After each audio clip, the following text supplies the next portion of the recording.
Vous êtes les bienvenus dans la boîte à merveille. Prière de vous abonner à ma chaîne et de cliquer sur la cloche pour recevoir les prochaines vidéos. Et partagez cette vidéo avec vos amis et vos connaissances.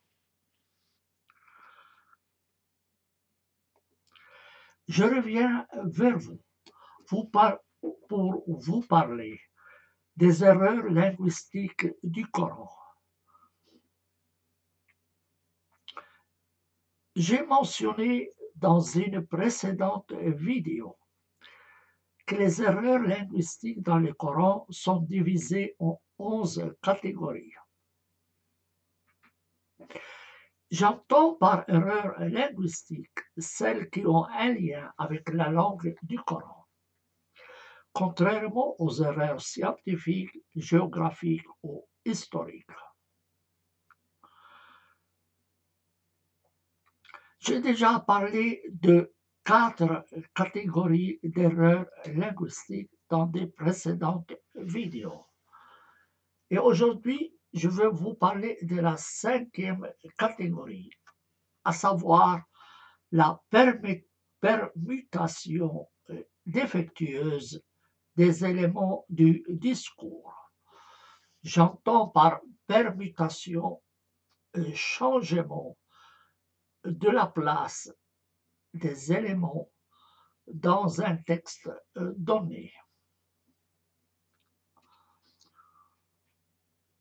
Ce phénomène est appelé en langue arabe at-taqdim ou at-ta'khir, qu'on peut traduire littéralement avancement et retardement.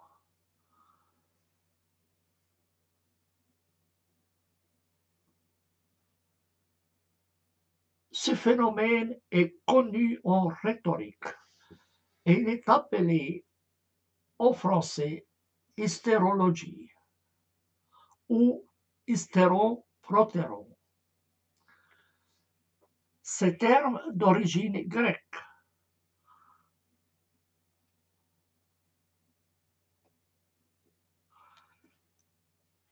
est défini comme étant le renversement de l'ordre chronologique ou logique des faits ou des idées d'une phrase pour attirer l'attention sur l'idée la plus importante en la plaçant en premier.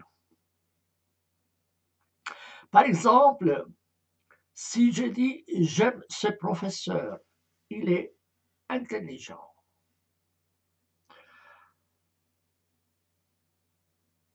cette phrase, je peux aussi la redire autrement. Parce qu'il est intelligent, j'aime ce professeur. Et dans ce cas-là, je mets l'accent sur l'intelligence du professeur que j'ai mis au début de la phrase. On parle alors de permutation.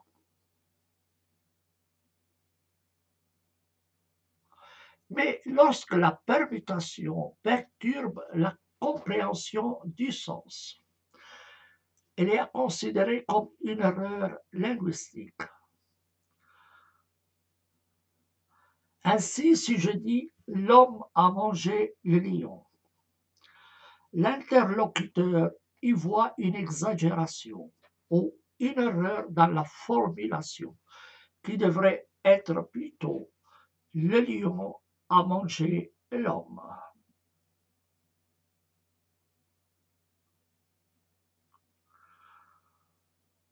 On distingue dans le Coran 5 genres de permutations que les exégètes se sont évertués à justifier, sans aucune critique dirigée contre les textes coraniques,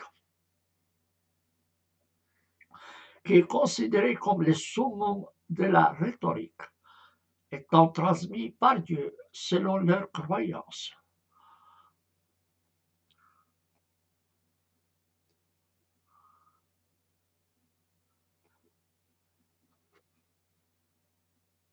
Les musulmans cherchent alors des justifications. Pourquoi on a renversé l'ordre des mots dans un verset donné. Certaines de ces justifications peuvent être acceptées, mais beaucoup d'entre elles sont rocambolesques. Je vais essayer maintenant de vous exposer ces 5 genres de permutations avec quelques exemples tirés du Coran. Je vais partager avec vous l'écran pour que vous puissiez suivre cette vidéo.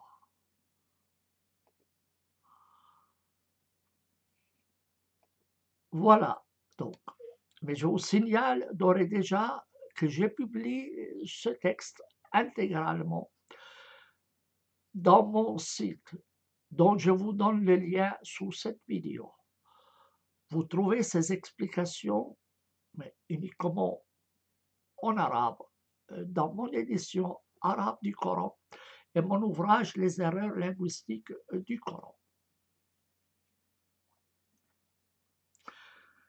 L'édition arabe peut être téléchargée gratuitement.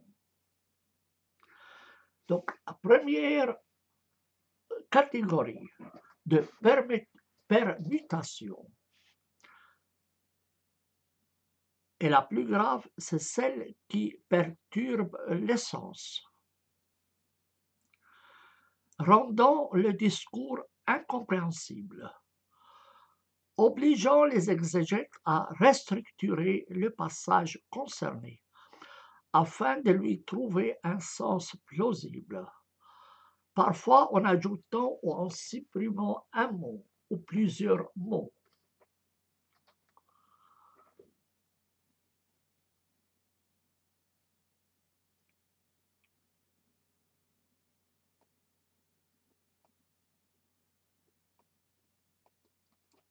Voilà un exemple.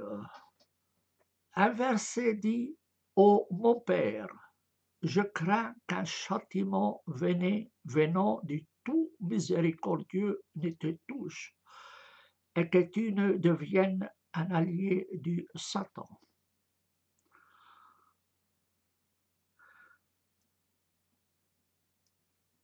Les exégètes ont restructuré ce passage comme suit. Ô mon Père, je crains que tu ne deviennes un allié du Satan, et ainsi un châtiment venant du tout miséricordieux ne te touche. Je vous donne dans la colonne à droite la version arabe de ce verset, mais il me semble qu'il est inutile pour les francophones. Ceux qui veulent le lire en arabe peuvent se référer donc au texte dont je vous donne le lien sous cette vidéo.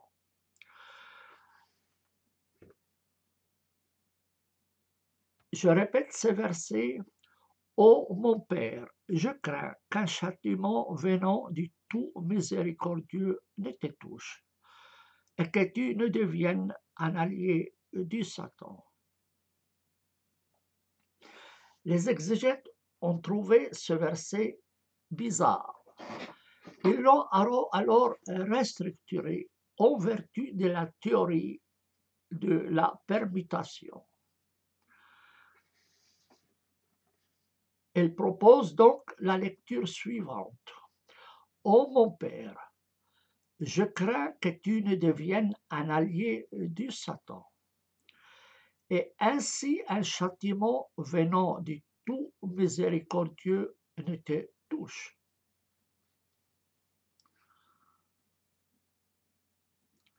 Un autre exemple.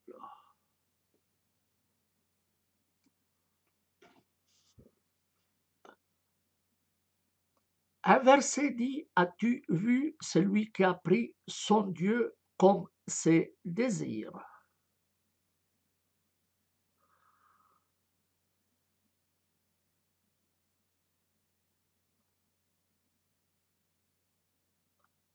Les exégètes l'ont restructuré comme suit. As-tu vu celui qui a pris de ses désirs son Dieu? En fait, ce verset est une réprimande.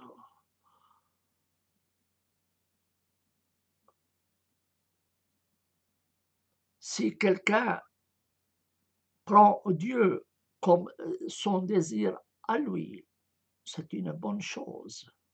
Et on ne peut pas le lui reprocher. Ce qu'on lui reproche, c'est qu'il prend ses désirs comme étant son Dieu. Et cette erreur se trouve dans 2 versets du Coran.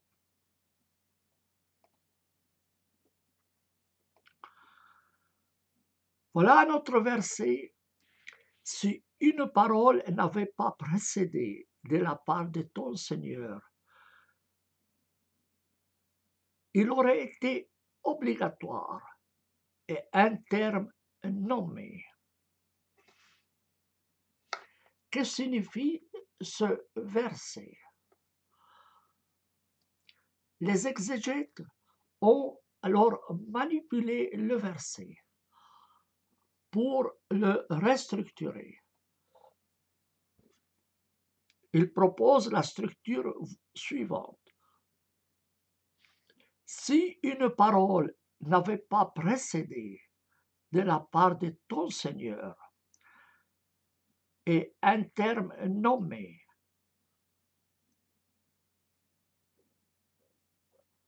leur châtiment aurait été obligatoire. Ou le châtiment aurait été obligatoire. On remarque ici que les exégètes ont ajouté un terme à ce verset pour le rendre compréhensible. Je répète le verset dans le Coran.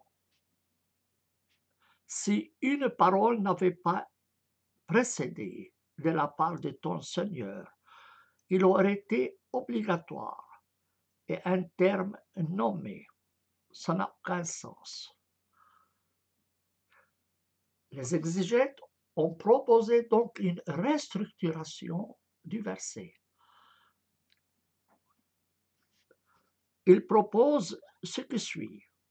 Si une parole n'avait pas précédé de la part de ton Seigneur et un terme nommé, le châtiment aurait été obligatoire.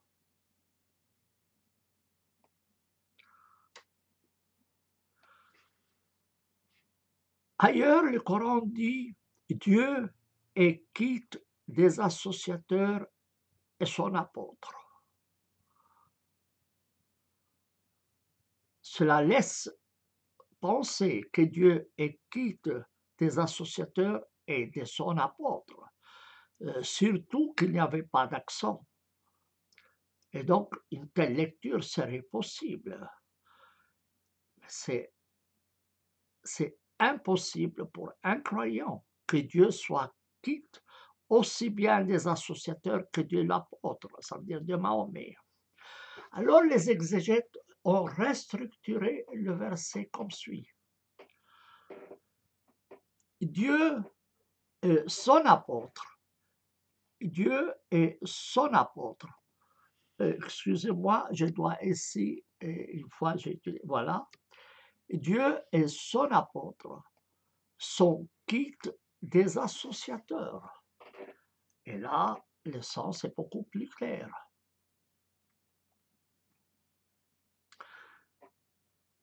Le verset dans le Coran dit Dieu est quitte des associateurs et son apôtre.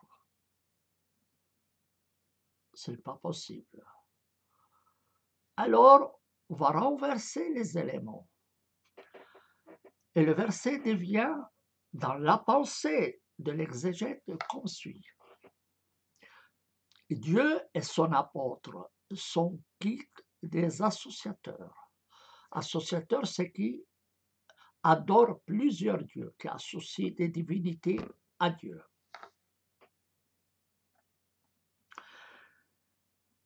En fait, on ne changeait pas le texte du Coran. Mais quand on le lit et on essaye de le comprendre, on le comprend sous une autre forme.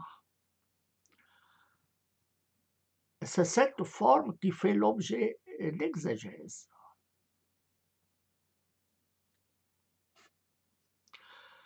Donc, ils estiment que la formulation de ce verset a subi une permutation.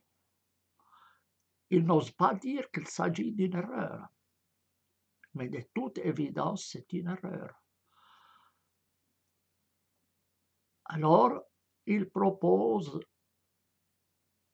une restructuration du verset.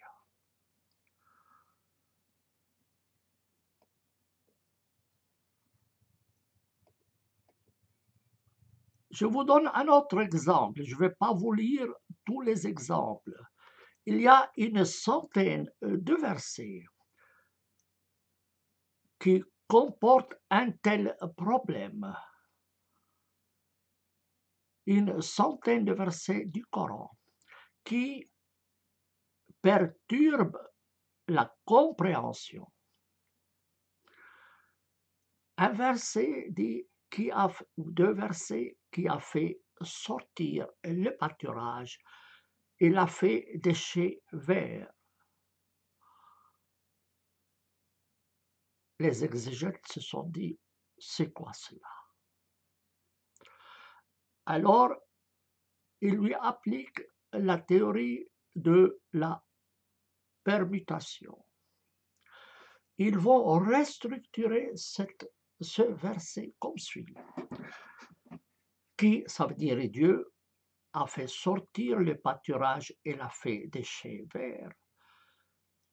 Il le transforme comme suit. Dieu a fait sortir le pâturage vert et l'a fait déchet. Ça veut dire dessécher, si vous voulez. Vous voyez, donc on va renverser les éléments du verset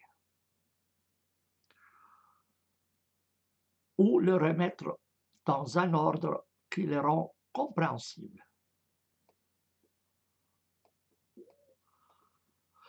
Voilà notre verset.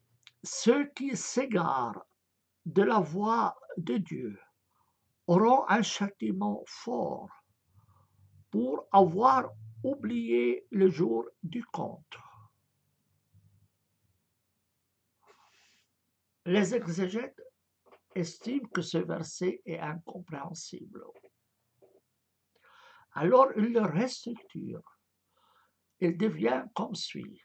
Ceux qui s'égarent de la voie de Dieu auront le jour du compte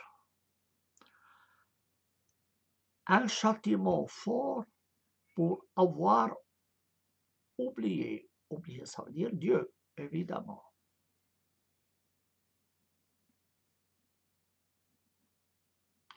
Donc, je vous relis le verset tel qu'il existe dans le Coran.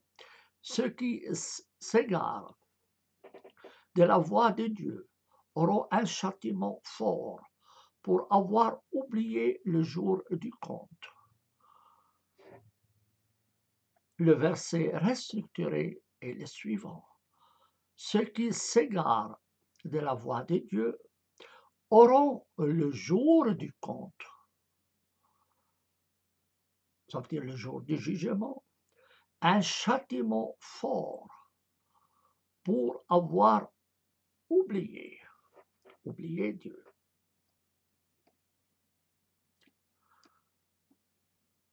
Un autre verset dit, il te demande à propos de l'heure, c'est-à-dire l'heure de la résurrection ou l'heure de la fin du monde.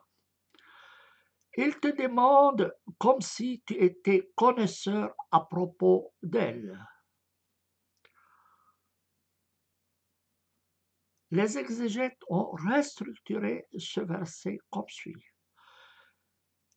Il te demande à propos de l'heure. Ça reste la même chose. Et ensuite, il te demande à propos d'elle, comme si tu étais connaisseur.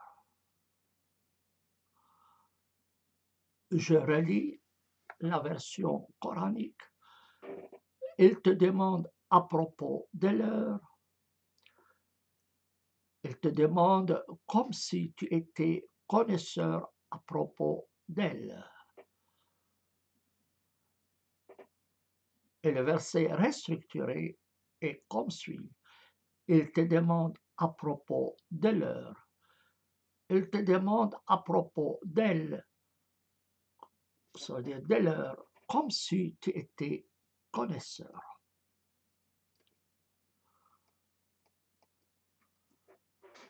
C'est la première catégorie de permutation qui rend difficile la compréhension du verset ou des versets.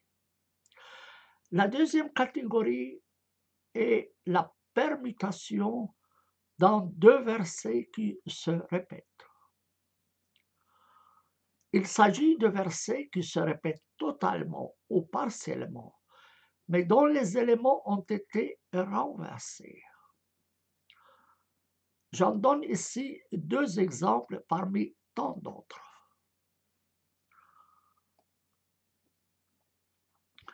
Un verset dit « dites pardon » et « entrez par la porte prosternée ». Mais un autre verset change l'ordre de ces mots. Et il dit « entrez par la porte posternée » et dites pardon.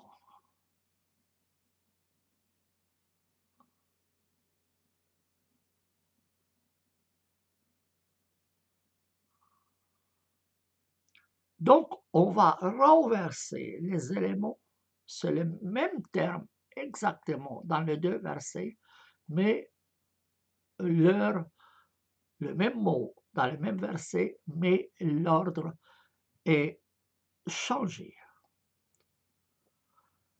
Un autre verset dit « Ô vous qui avez cru, soyez droits en équité, en témoin à Dieu. » Ça veut dire en tant que témoin à Dieu. Un autre verset dit « Ô vous qui avez cru, soyez droits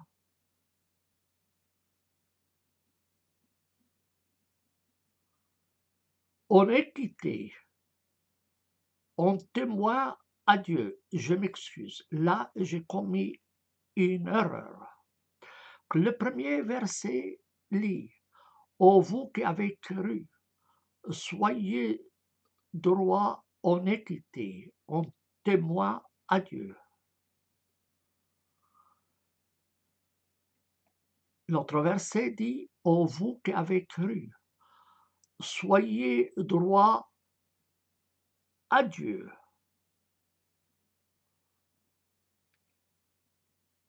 En témoin à l'équité ou en témoin de l'équité. Donc, je vais corriger ce que j'ai écrit ici.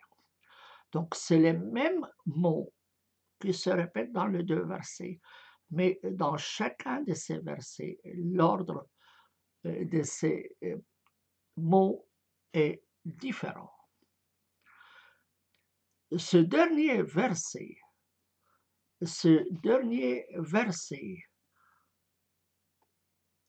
je vais le corriger directement devant vous.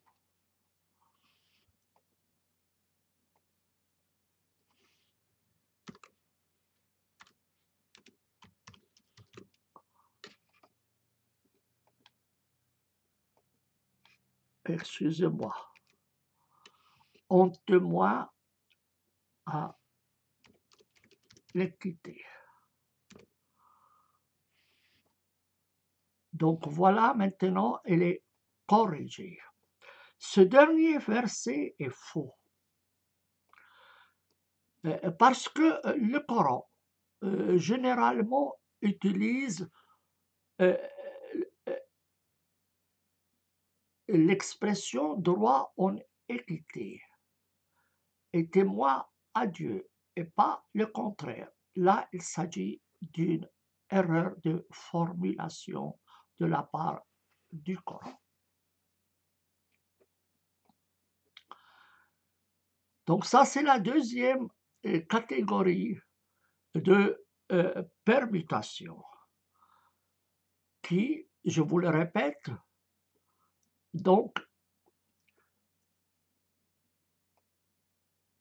permutation dans deux versets qui se répètent.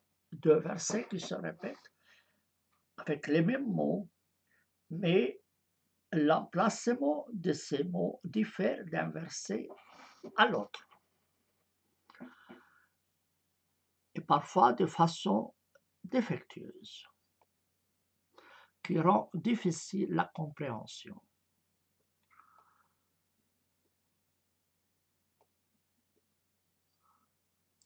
Troisième catégorie de permutation concerne des éléments à l'intérieur d'un verset.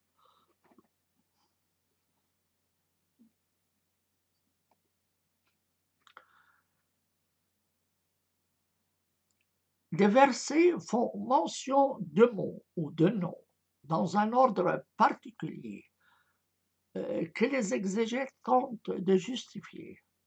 C'est ce genre de permutation qui les occupe le plus. J'en donne deux exemples pour ne pas trop m'étendre. Voilà ce que dit un verset. Il vous a légiféré de la religion, c'est-à-dire en matière de religion. Il vous a légiféré de la religion. C'est qu'il avait enjoint à Noé ce que nous t'avons révélé à toi, Mahomet. Ainsi, ce que nous avons enjoint à Abraham, à Moïse et à Jésus. Établissez la religion et ne vous séparez pas à son sujet. Remarquez ici que ce verset cite Noé, ensuite Mahomet, indirectement, ensuite Abraham, ensuite Moïse et enfin Jésus. Or, chronologiquement, il aurait dû commencer par Noé et finir par Mahomet, puisqu'il est venu après Jésus. Alors, pourquoi un tel ordre de ces noms? Là, les exégètes vont s'évertuer à trouver des justifications les plus farfelues. Inutile de vous les lire. Évidemment, ils ne peuvent pas reconnaître qu'il y a une erreur. Il faut bien qu'ils trouvent une justification de cet ordre des noms. Un autre exemple, il parle du jardin promis aux craignants. Ce verset dit que dans ce jardin, il y a des rivières du nom non dormantes, du nom d'une eau, des rivières, du nom d'une eau non dormante, des rivières d'un lait au goût inaltérable, des rivières d'un vin délicieux pour les buveurs et des rivières d'un miel purifié. Donc il y aurait 4 rivières, une rivière d'eau ou des rivières d'eau des rivières de lait, des rivières de vin et enfin des rivières de miel. Pourquoi cet ordre de ces éléments? Là, de nouveau, les exégètes vont essayer de trouver une justification. Ainsi, un des exégètes écrit: ce verset commence par l'eau, qui est indispensable dans les poissons, suivi du lait, qui sert de nourriture dans de nombreux aliments des Arabes et autres, suivi du vin, parce qu'après la désaltération et le rassasiement, l'âme tend vers ce qui lui donne du plaisir. Puis du miel, parce qu'il constitue un remède des maladies qui résultent de la poisson et de la nourriture. Et de ce fait, il figure en dernier lieu.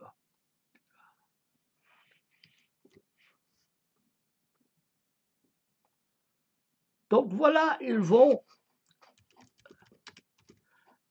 je corrige devant vous mon propre texte. Comme ça, vous l'aurez parfait par la suite. Donc voilà, le Coran décrit le paradis comme un lieu où coulent 4 rivières. Rivière d'eau, rivière de lait, rivière de vin et rivière de miel. Alors les exégètes vont essayer d'expliquer pourquoi un tel ordre dans ces rivières, dans ce verset.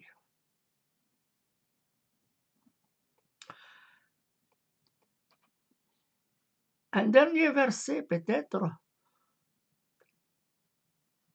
Les aumônes sont pour les pauvres, les indigents, ceux qui y travaillent, ceux dont les cœurs sont à rallier, pour l'affranchissement des nuques, ceux qui sont surchargés de dettes. La voie de Dieu, ça veut dire le djihad, et le voyageur. Donc, il y a une distribution des aumônes que l'État fait à ses citoyens, les pauvres, les indigents, ceux qui travaillent, ça veut dire ceux qui récoltent les aumônes. Aumône, on entend ici par aumône les impôts.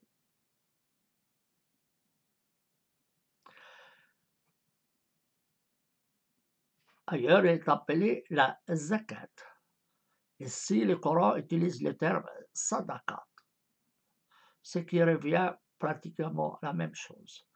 Donc, il nomme les catégories qui bénéficient de ces impôts. Les pauvres, les indigents, ceux qui y travaillent, ça veut dire les fonctionnaires, ceux dont les cœurs sont à rallier, c'est pour attirer les gens envers l'islam. L'affranchissement des nuques, libération des esclaves. Ceux qui sont surchargés de dettes. La voie de Dieu, ça veut dire la guerre, et le voyageur.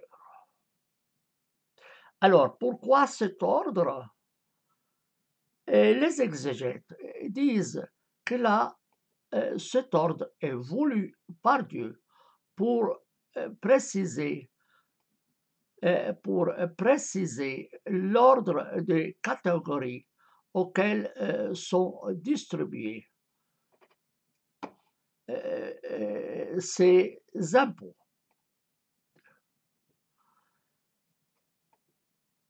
Quatrième catégorie de permutation,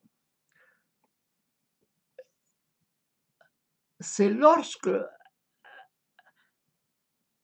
un verset est structuré dans un ordre inusuel par rapport à la langue arabe, mais qui ne pose pas de problème de compréhension. On peut facilement le comprendre, mais ce n'est pas la structure normale de la langue arabe. Je vous en donne deux exemples. Un verset dit: d'elle nous vous avons créé, en elle nous vous retournerons, et d'elle nous vous ferons sortir une autre fois. Elle, c'est la nature ou la terre. La structure normale, ça serait: nous vous avons créé d'elle, nous vous retournerons en elle, et nous vous ferons sortir d'elle une autre fois.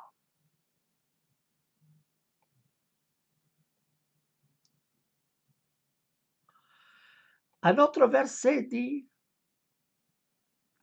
ainsi te révèle, et à ceux d'avant toi, Dieu le fier, le sage. La structure normale ou l'ordre normal usuel des termes serait le suivant: ainsi révèle Dieu, le fier, le sage, à toi et à ceux d'avant toi. Mais comme je vous l'ai dit, ce genre de permutation ne pose pas de problème de compréhension, mais il n'est pas usuel. Un dernier verset, comme exemple: lorsque sont présents à la répartition les proches, les orphelins et les indigents, attribuez-en-leur. Lorsque sont présents à la répartition, on entend répartition de l'héritage, lorsque sont présents à la répartition les proches, les orphelins et les indigents, attribuez-en-leur, ça veut dire donnez-leur une part de l'héritage. Proches, orphelins et indigents. L'ordre usuel serait comme suit: lorsque les proches, les orphelins et les indigents sont présents à la répartition, attribuez-en-leur. C'est les mêmes mots. Tout simplement, la structure du verset est inusuelle.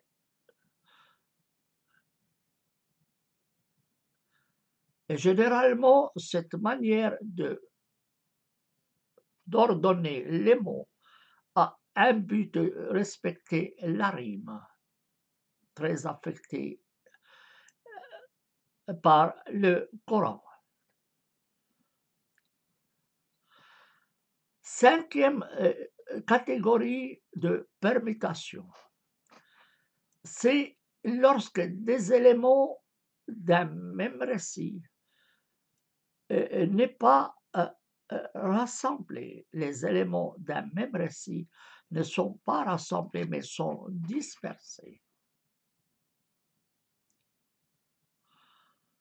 Parfois, pour ne pas dire souvent, le Coran passe d'un sujet à l'autre et ensuite revient sur le premier sujet, intégrant ainsi des éléments étrangers au récit en question, ce qui donne l'impression d'un texte décousu, sans logique interne. Ceci se rencontre à l'intérieur d'un chapitre ou de plusieurs chapitres. Ainsi, le Coran évoque le divorce de Zayd et de Zaynab. Zayd, c'est le fils adoptif de Mahomet. Donc, le Coran évoque le divorce de Zayd et de Zaynab. Ils n'ont pas Zaynab, mais les auteurs, les sources musulmanes indiquent qu'il s'agit de Zaynab. Donc, il commence par évoquer ce divorce dans les versets 1 à 5 du chapitre 33.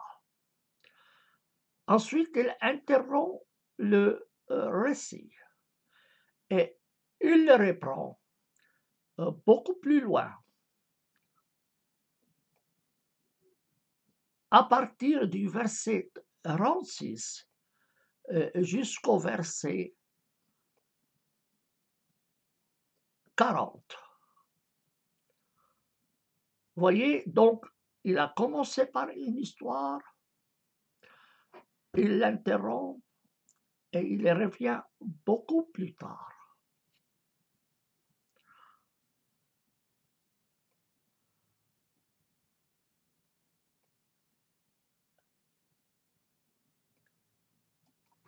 On a les mêmes problèmes avec la direction de la prière. Le musulman doit prier vers une direction donnée pour que sa prière soit agréée.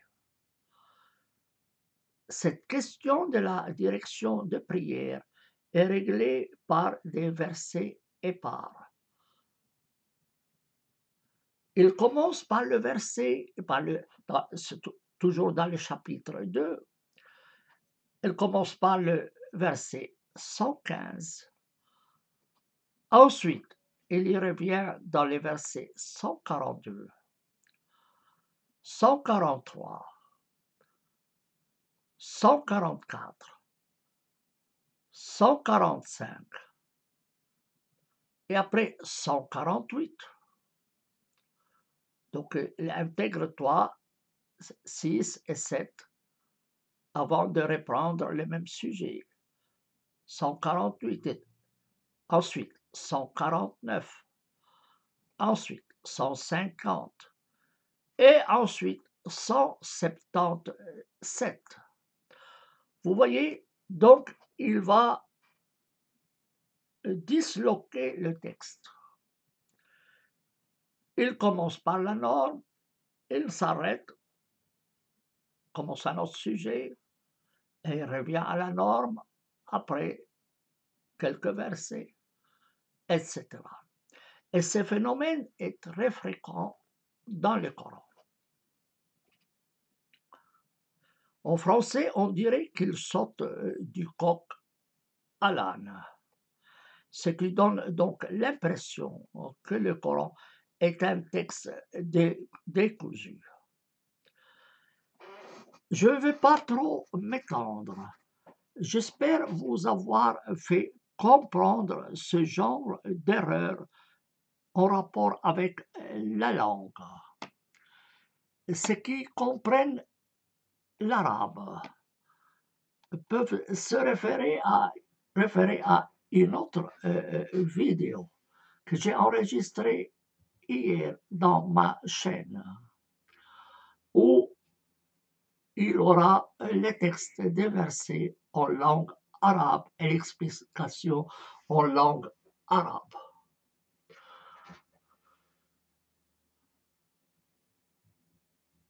Vendredi, j'enregistrerai le même sujet, mais avec une chaîne YouTube turque. Je parlerai l'arabe et un traducteur me traduira de l'arabe en turc.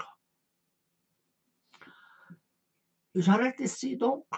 Je vous prie de vous abonner à ma chaîne et de cliquer sur la cloche pour recevoir les prochaines vidéos. Mettez vos commentaires sous cette vidéo et vos questions et j'essaierai d'y répondre. Je reviendrai vers vous dans une prochaine vidéo pour vous parler de la 6e catégorie des erreurs linguistiques du Coran, qui sont au nombre de 11. Sur ce, je vous souhaite une bonne soirée et une bonne nuit. Au revoir.